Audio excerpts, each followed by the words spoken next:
School ছাত্রীর রহস্যজনক মৃত্যু। মুন্সিগঞ্জ এবিজিএম সরকারি বালিকা উচ্চ বিদ্যালয়ের ছাত্রী জেসির রহস্যজনক মৃত্যু।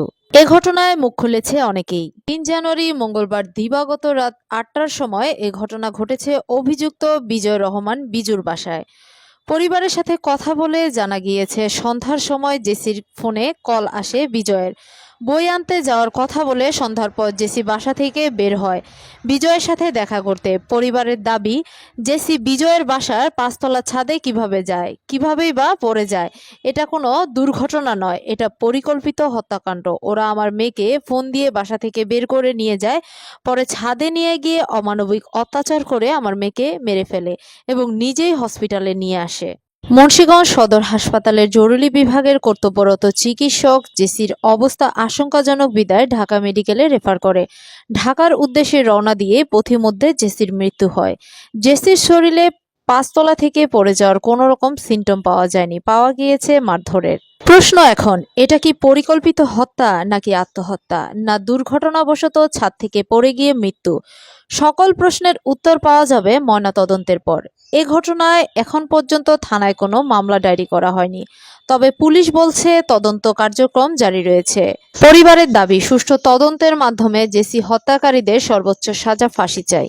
সদর থানা পুলিশ কিন্তু সাথে সাথে ঘটনাস্থলে গিয়েছে এবং আমরা নিজেরাও ঊর্ধ্বতন অফিসার যারা আছে তারাও ঘটনাস্থলে গেছে এবং আমরা কিন্তু সারা রাত থেকে এখন পর্যন্ত আমরা কাজ করতেছি এটা নিয়ে।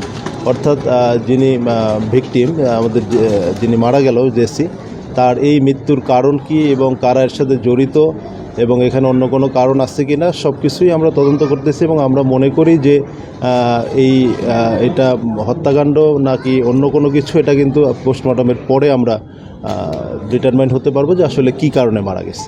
আমরা এই কারণে কিন্তু পোস্টমর্টম করার জন্য অলরেডি আমরা সব কাজ সম্পন্ন করেছি, যে পোস্টমর্টম রিপোর্ট আমরা পেলে আমরা বুঝতে পারবো যে কী কারণে হয়েছে। তারপরও এটা জন্য আমাদের তদন্ত অব্যাহত আছে এবং আমরা মনে করি যে যদি কোনো ঘটনা থেকে থাকে, কোনো কিছুর জন্য এটা হয়ে থাকে, সব কিছু বেরিয়ে আসবে আমাদের তদন্তে। কার্যক্রম কিভাবে আগাচ্ছে আর কোন পর্যায়ে আছে? আমরা লাশের সুরাতল প্রতিবেদন তৈরি করে আমরা লাশ মর্গে প্রেরণ করেছি। আমাদের বিভিন্নভাবে আমরা তথ্য সংগ্রহের চেষ্টা করছি। আমরা এখনো কোনো অভিযোগ পাইনি, অভিযোগ পেলে পরবর্তী ব্যবস্থা গ্রহণ করব।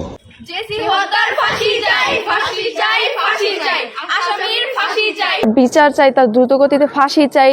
আমাদের আজকে ওনার উপর হামলা করা হয়েছে, সামনে যে আমাদের উপর করবে না ওটার কোনো গ্যারান্টি নেই। ওনাকে যেভাবে হত্যা করা হয়েছে ওটা আসলেই দুঃখের ব্যাপার। আমার নাতিনের ডাক্তার নিয়ে মাইরা কয় কি 3 তলা তো বুড়ে হলে মানুষ থাকে।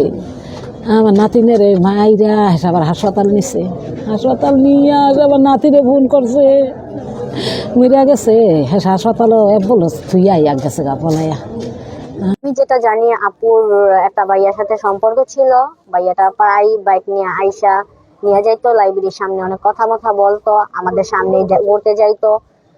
আমরা ছোট আপু, আমরা দেখতাম, মানে আমরা যতটুকু জানি ভাইয়াটা আপুর ওই ভাইয়াটার সাথে সম্পর্ক ছিল। আর যার নিউজ বের হয়েছে তাকে আমরা চিনি না, আর আপুর হয়তো ফ্রেন্ড যেই নিউজ যা হয়েছে তার সুষ্ঠুভাবে বিচার চাই।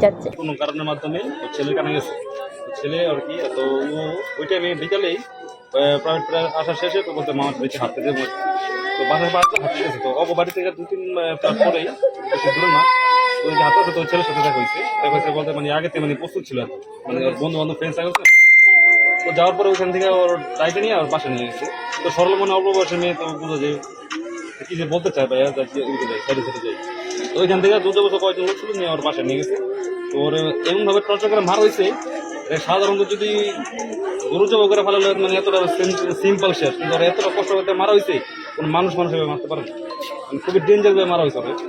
আমার ভাই যাইবো না রে, ডান বাড়ি গেলে আমার মারে বই কই দিছে রে, আইয়া কইছে রে আর ডান বাড়ি যাবো না, তোমার শাশুড়ি আমারে বই কয়ে দিছে রে। আমি কইছি একটা বই নিয়ে আয়া পড়তেছি, আমি কইছি তুমি মোবাইলে টাকা বইরা তা বই নিয়ে আসা পড়ো। এরপর আমার মায়া আর আসে নাই, আমার মারে তারপরে ডাকিয়া নিয়া ও দোকানের সামনেতে ডাকিয়া নিয়ে মাইরা ফালাইছে জালিম রে।